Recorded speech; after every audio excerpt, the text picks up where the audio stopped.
Assalamu alaikum. We are going to discuss a new chapter, the capital expenditure decision. We will illustrate the chapter through true or false questions.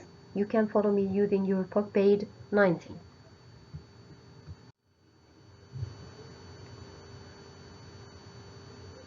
يعني إيه capital expenditure? Capital expenditure is the same as capital budgeting.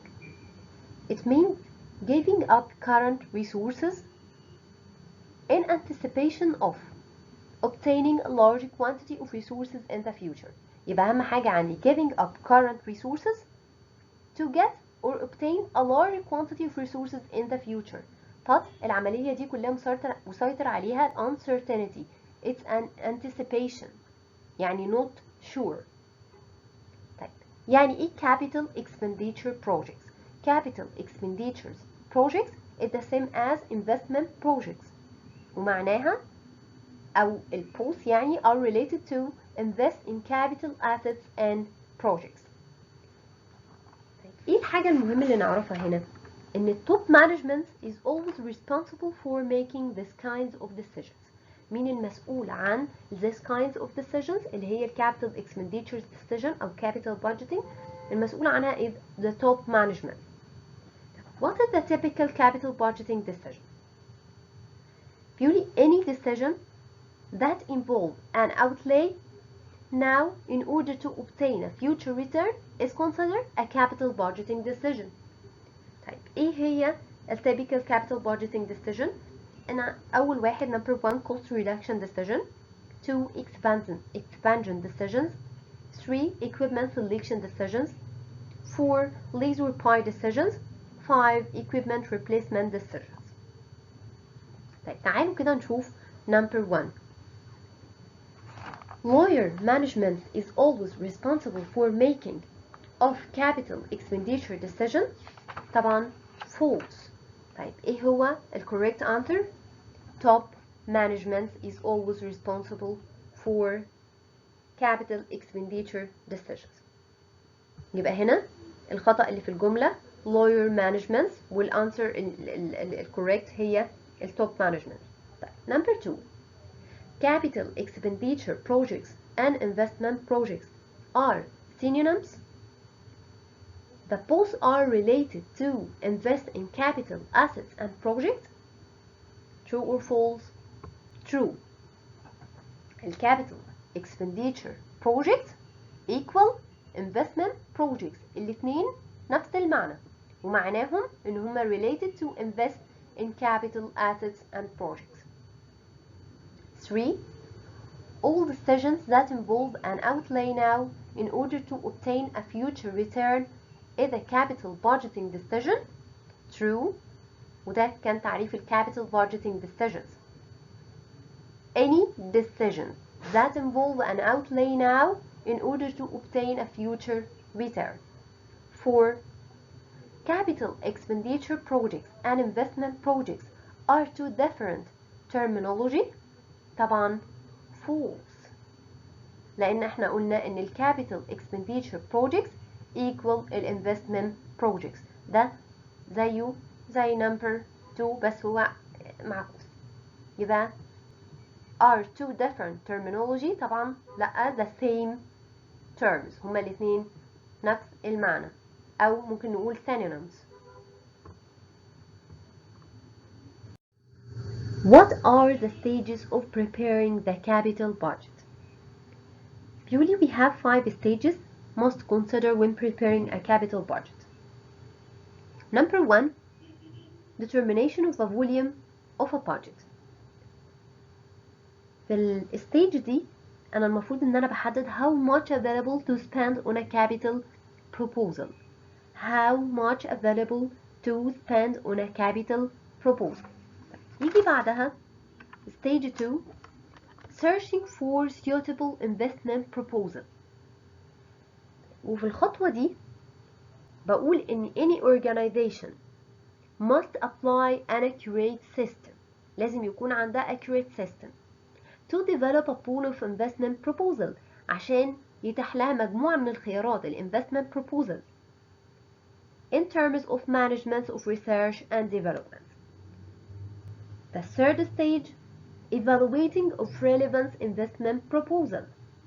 يبقى مهم جدا ان في الخطوة الثانية انا عندي suitable investment proposals، كذا proposal.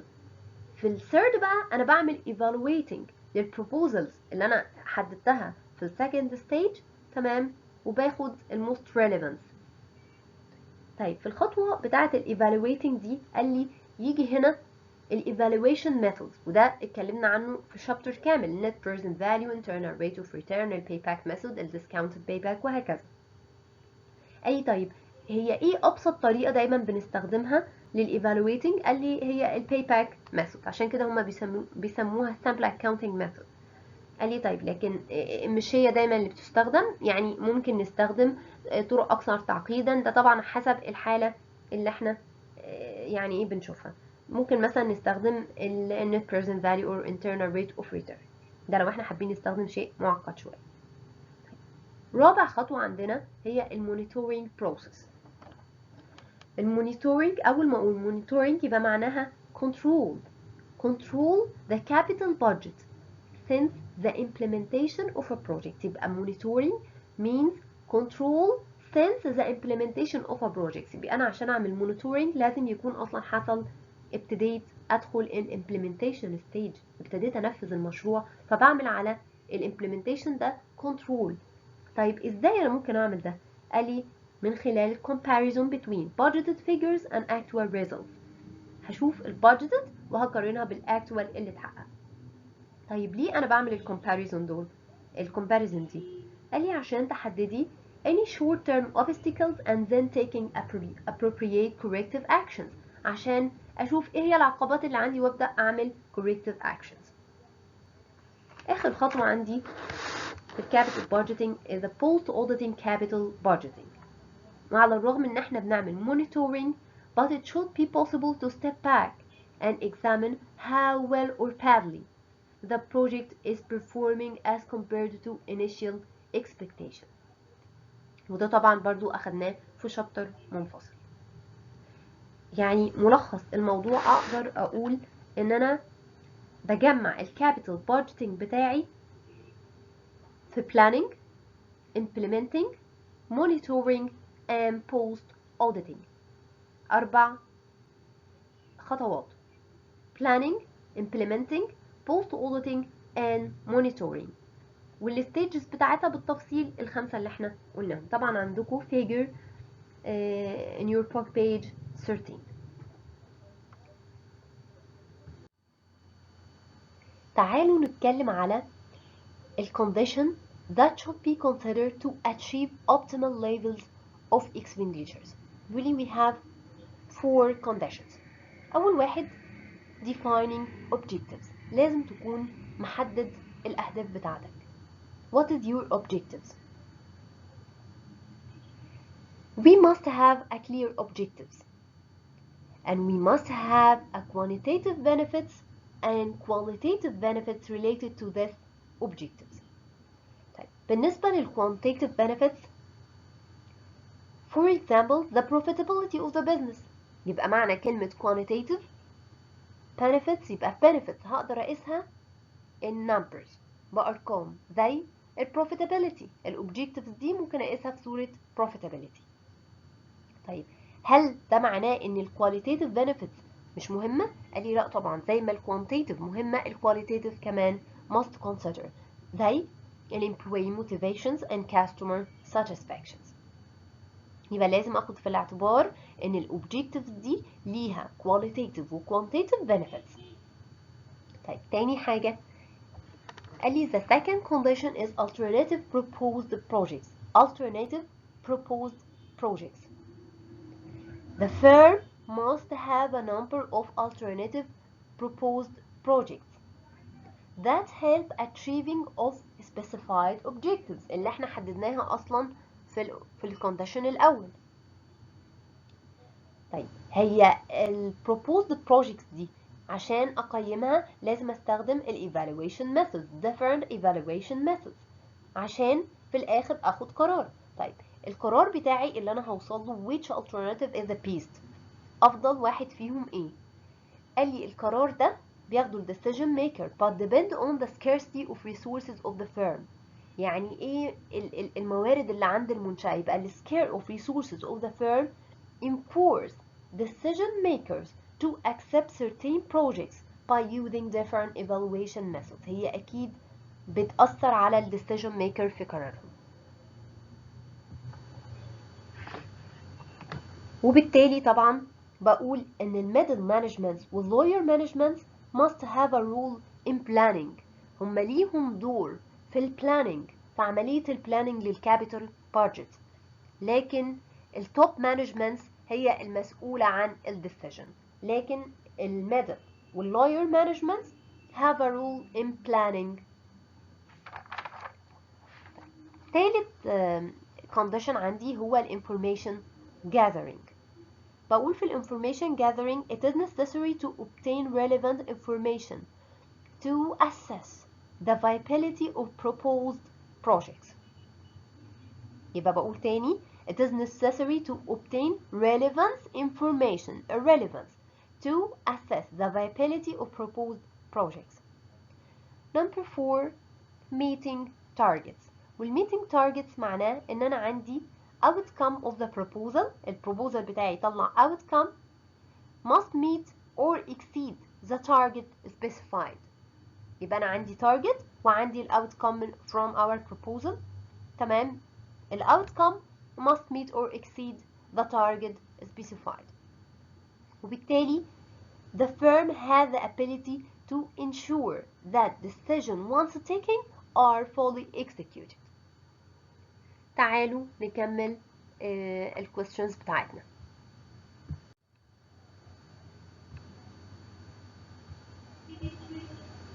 Organization must apply an accurate system to develop a pool of investment proposal in terms of management of research and development. طبعا true. طيب هي دي بتمثل ايه؟ قال لي دي الستيج نمبر 2 اللي هي searching for suitable investment proposal. stage number 2 في الكابيتال budgeting اللي هي بتوصي بان any organization must have accurate system عشان يعمل ايه؟ develop a pool of investment proposal. تقدم لي الانفستمنت proposals بتاعتي. طيب 6 it is important that objectives must have quantitative benefits related to, for example, the profitability of the business. هل must have quantitative؟ طبعا true. تمام. طيب qualitative benefits such as employees' motivations and customer satisfaction must be completely eliminated. مش هاخدها في الاعتبار. قال لي طبعا false. احنا متفقين ان الاوبجكتيفز بتاعتك we must have objectives. لازم يكون عندك objectives والاوبجكتيفز دي must have quantitative and qualitative benefits. وبالتالي طبعا false. طيب الإجابة الصح هتبقى qualitative benefits such as employees' motivations and customer satisfactions mustn't be eliminated. mustn't completely eliminated أو must be considered. يبقى أنا ممكن أقول إن هي must be considered لازم ناخدها في الاعتبار أو إن ننفي الجملة دي وأقول mustn't completely eliminated. طيب 8 monitoring process refers to control on capital budget decision since the implementation of a project. طبعا true. يبقى معنى monitoring أنا قلت إن monitoring معناها control. تمام. since the implementation بعمل control since the implementation بكون بالفعل ابتديت في الايه مرحلة الimplementation فبقارن actual outcome بالبادجت. اوكي عشان اشوف الcorrective action بتاعتي تبقى ازاي. number 9 although the monitoring process is performed it should be possible to step back and examine how well or badly the project is performing as compared to initial expectation. طبعا true. المقصود بيها هنا ان احنا بنعمل post audit for capital budgeting. post auditing capital budgeting. Number 10. There is one condition that should be considered to achieve optimal levels of expenditures. طبعا false. Why؟ بنقول إن الإجابة هنا الصح هتبقى there is many conditions أو 4 conditions that should be considered to achieve the optimal levels of expenditure زي ما احنا شرحنا. The firm must have a number of alternative proposed projects that help achieving of a specified objectives. طبعا true، واحنا قلنا ان احنا لازم يبقى عندي alternative proposed projects وبعدين بعمل لهم evaluation using the evaluation methods بتاعتي. 12. Scarce resources of the firm enforce decision maker to accept certain projects by using different evaluation methods. طبعا true، احنا قلنا ان ال scarcity of resources الخاصة بالفيرم طبعا enforce decision makers to accept a certain project. 13. Both middle management and lawyer management must have a role in planning. True. It is necessary to obtain relevant information to assess the viability of proposed project. طبعا true، وده الكونديشن الثالث اللي هو الخاص بالinformation gathering. Optimum capital spend requires that a firm has the ability to ensure that decisions once taken are fully executed. طبعا true، وده الجزء الخاص بالتارجتس أو الميتنج تارجتس. وبكده نبقى احنا خلصنا الشابتر. Thank you.